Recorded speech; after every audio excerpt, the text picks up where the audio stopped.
mon engagement contre la drépanocytose, pour cette lutte contre cette maladie, est celle d'un soldat, avec beaucoup d'humilité, qui, aux côtés de toutes celles et tous ceux qui sont engagés depuis déjà plus de 25 ans, pour lutter, pour être aux côtés des malades, aux côtés des familles, aux côtés des personnels aidants, pour soutenir également la recherche, eh bien, c'est avec, mais vraiment, je le dis comme ça, mais avec beaucoup d'humilité que nous sommes à leur côté. Et puis évidemment, la première d'entre elles, Jenny Hippocrate, celle qui, depuis de nombreuses années, eh bien, fait en sorte que les politiques publiques prennent en compte enfin ces malades, ces Français ou ces personnes qui ne sont pas françaises, mais qui sont en tout cas sur notre sol et qui malheureusement ne bénéficient pas de l'aide médicale dont ils devraient bénéficier, parce qu'on estime que cette maladie est une maladie qui n'appartient qu'à une catégorie de personnes. Et nous savons malheureusement, même si nous combattons toutes les formes de racisme, nous savons qu'il y a une hiérarchie et que parfois on regarde la maladie de certains et pas celle de d'autres, et souvent en raison de la couleur de leur peau, de leurs origines régionales ou ethniques. Et donc voilà une femme qui, une passionnariat, qui a pris la tête de ce combat-là et qui le mène avec tellement de maestria que nous ne pouvons qu'être admiratifs et évidemment être à ses côtés. Donc je suis un soldat et je resterai un soldat. Pour moi, l'implication, enfin la sensibilisation a commencé quand j'étais en Guadeloupe, quand un de mes camarades est décédé. Quand il est mort, un jour il a disparu, il n'est plus revenu avec nous. On avait vu les douleurs, on avait tout vu. Et puis un jour il est parti et ça m'avait frappé. Et puis le jour où j'ai vu Jenny, j'ai vu Fixie, j'ai vu Taylor sur scène. Ce jour-là, je me suis souvenu de cette histoire personnelle qui m'avait frappé, qui m'avait marqué. Et ce jour-là, j'ai décidé de suivre et d'accompagner Jenny dans ce combat. Et quand je suis devenu délégué interministériel, j'ai réussi à imposer un long bras de fer, un plan santé publique sur la drépanocytose au gouvernement. Ce plan n'a pas été totalement mis en œuvre. Et même dans de grandes mesures importantes n'ont pas été appliquées.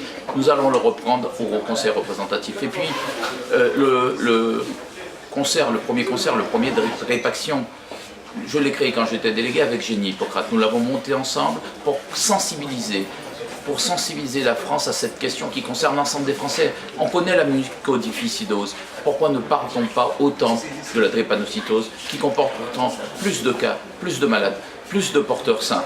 Et donc c'est une question pour nous qui est une question nationale et c'est pour ça qu'aujourd'hui je voulais féliciter Jenny Hippocrate qui tient ce combat depuis des années, qui n'a lâché à aucun moment, qui n'a cédé à aucun découragement. Elle, son fils qui est courageux, qui se bat à la fois contre la maladie mais qui se bat aussi pour faire passer le message, et puis tous les militants de cette cause qui sont à la PIPD, qui sont dans d'autres organisations et qui sont aussi mobilisés et engagés pour faire aboutir des solutions, des traitements et puis réconforter les familles et les malades. Nous allons porter ce combat au Conseil représentatif. Jenny s'occupe de cette question au sein du Conseil représentatif et cette question-là, nous allons la faire aboutir parce que nous sommes là aujourd'hui pour nous inscrire dans la durée. Ce qui a commencé en 2009 et qui s'est refermé quand j'ai démissionné de la délégation va être ouvert et nous irons très loin aujourd'hui parce que nous avons aujourd'hui nous sommes portés aujourd'hui par tout un mouvement, l'ensemble des Outre-mer. Nous sommes portés aussi par la conscience d'une mère. Quand on entend, on est ému. Quand on entend parler de sa souffrance personnelle, de son engagement personnel, des raisons de son engagement, on se rend bien compte que nous avons tous un devoir. C'est le devoir de préserver les vies, des vies fragiles, des vies d'enfants qui n'ont pas demandé ce qui leur arrive et qui sont en perpétuelle souffrance. Dans le Répaction, j'ai suivi Jenny Hippocrate, comme vous avez pu voir, qui est quelqu'un d'extrêmement fédérateur. C'est-à-dire qu'à la limite, elle ne vous donne pas le choix. Elle vous dit... Tu es là. Bon, alors les 2 années précédentes, j'ai pas pu être là parce que j'étais spectacle, je ne sais où, donc un parrain qui n'est pas là le jour du spectacle, c'est pas jouable. En revanche, là, je me suis débrouillé, j'ai bloqué ce week-end depuis bien longtemps, de façon à être avec eux, et puis surtout essayer de parler, de dire que cette maladie est une maladie qui concerne tout le monde, qui concerne tout le monde et qui concernera tout le monde si on ne fait pas maintenant ce qu'il faut. Il y a des professeurs de médecine qui sont hyper compétents, il y a des gens qui se donnent vraiment du mal. Maintenant, il faut des moyens, il faut qu'on trouve de l'argent, il faut que les pouvoirs publics sachent qu'on va les embêter avec le greffum énormément, et qu'en fait, qu'on arrive un jour à vaincre cette maladie et que ces souffrances-là s'arrêtent, quoi. Voilà, c'est aussi bête que ça. Je vous aime.